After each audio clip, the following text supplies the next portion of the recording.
Hi everyone, good morning. My name is Terry and welcome to my cooking channel. Normally I don't talk in my video, but today I decided to do so. A few weeks ago, a Japanese YouTuber shared a recipe for Natto Ga Pao rice, or Thai spicy basil with natto and without basil. If you have never seen this traditional dish in Thailand before, this is what it looks like. I think in English they call it Thai spicy basil stir-fried or something. For the sake of this video, let's call this dish Thai basil rice, directly translate from Japanese word Ga Pao rice. Now I was born and raised in Thailand and spicy basil is one of my favorite dish. In other words, I have credibilities. Well, to an extent, I'm just a Thai person. No, I'm not open-minded. So I made the so-called Natto Thai basil rice.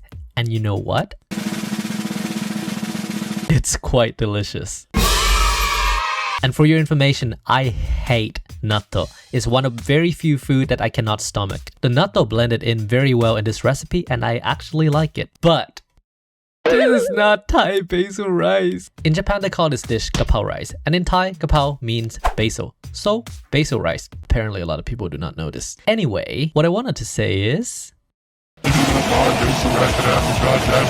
Hello, here you go. This is strawberry shortcake without the strawberry. Well, just joking around. Anyway, I'm not making this video just to be petty and get all technical. You can't call it carbonara as the garlic's in it. Or anything like that. In fact, I considered myself an advocate of fusion food. And like I said before, personally, I think this recipe is amazing. It's delicious. And I intend to keep making them in the future whenever I feel like eating natto. Anyway, I made this video because a few days after this natto Thai basil rice video was uploaded, a Thai person on Facebook shared a post saying, Last year there was a Thai basil rice recipe on Japanese TV show where they add strawberry jam as an ingredient. And this year, another video was uploaded by a Japanese YouTuber teaching how to make Thai basil rice with natto and without basil. Is it fair to say that people in Japan and maybe other countries think that this dish is just anything stir-fried with spicy tastes? With that being said, I would like to take this opportunity to show you guys the traditional way this beloved dish is made in Thailand. And since I think there are many people in other countries who has low tolerance for spiciness, and there are many people who dislike the flavor of fish sauce altogether. So I want to show you guys how to make this dish without using fish sauce, without making it too spicy, and use the ingredients which are available in most supermarket. Well, I live in Japan, so it is more about Japanese supermarket, but I think other countries should have access to all this stuff too. By the way, what's with all the fruit jam getting used in Asian cuisine? Anyway, let's get started. Alright, first let me introduce some ingredient we need for the traditional style.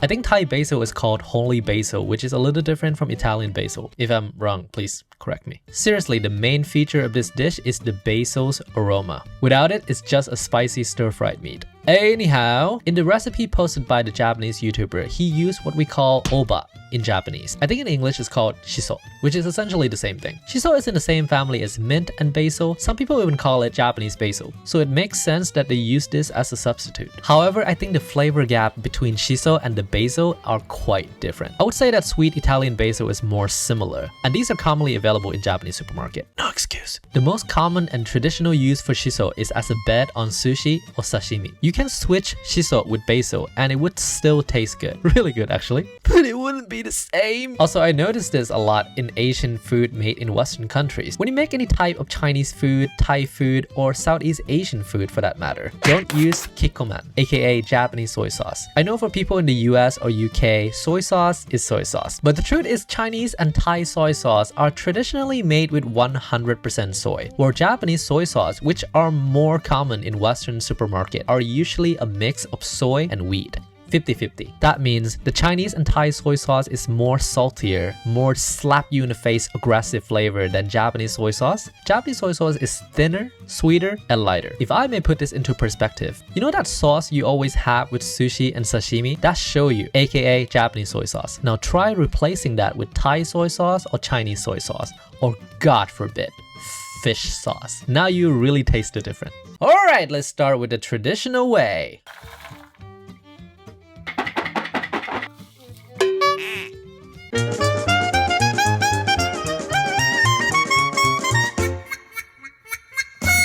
Alright, that's done.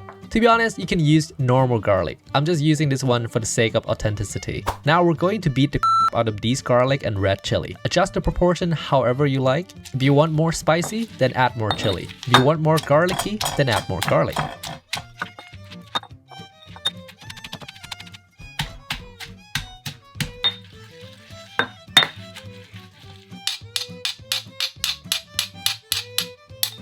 Look at this hellish redness. Of course, I'm not going to use all of these, you can, but it's good to make it in a large volume. And then the ground pork. In Thailand, our ground pork is more finely chopped, so we're going to chop it down even further. Well, I forgot to record this, but be sure to wash your basil in advance and leave it to dry. Let's start frying. You know, Asian cuisine, if you have woks, please use it, or Uncle Roger will be haunting you. I'm just going to get the wok ready first.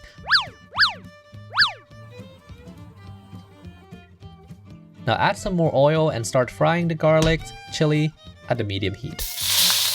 Yup, that's how much we're adding. If you make this at home, be sure to wear a mask and open the window. Otherwise, you will sneeze like crazy.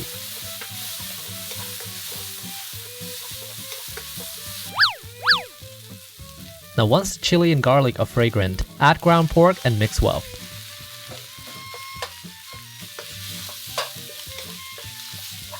Once the meat is cooked, add some seasoning. Dried chili, oyster sauce, green cap sauce, a bit of fish sauce, sugar, dark soy sauce, then switch to high heat and fry it for an extra 15 seconds or so. Remove the heat, add the basil, and stir lightly.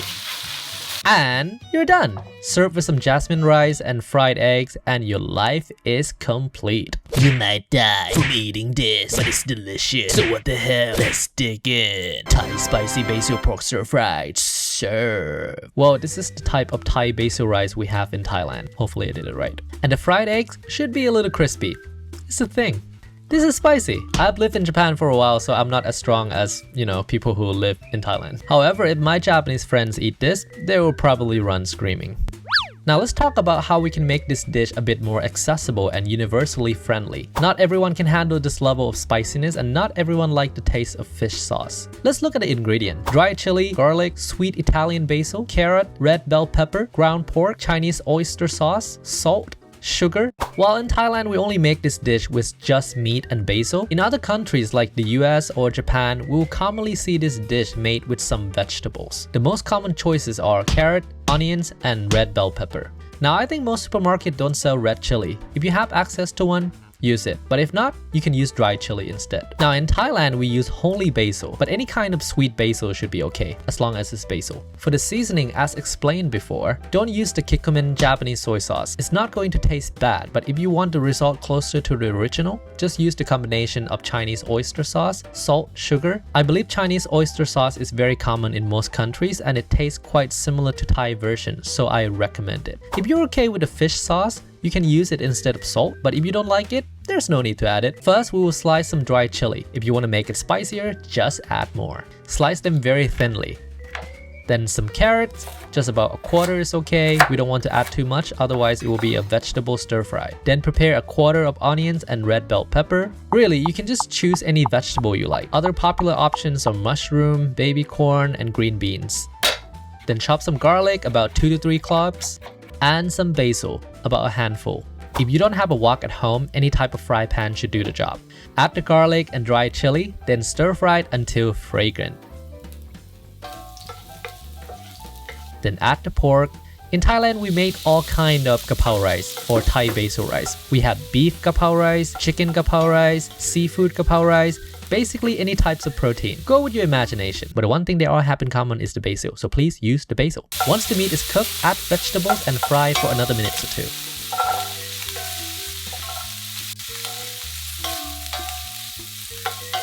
Then we'll add the seasoning. Salt, oyster sauce, sugar, and maybe MSG. If you want it spicier, then add more dried chili here. Then finally, the star of the show, throw in the sweet basil and stir lightly. Then serve with any types of rice you have and a sunny side up fried egg. No fish sauce, no MSG, no spicy, but also yummy Thai basil rice. with basil. And that is it. Natto Thai basil rice, traditional Thai basil rice, modified Thai basil rice. Please subscribe to my channel if you like this video. Bye bye.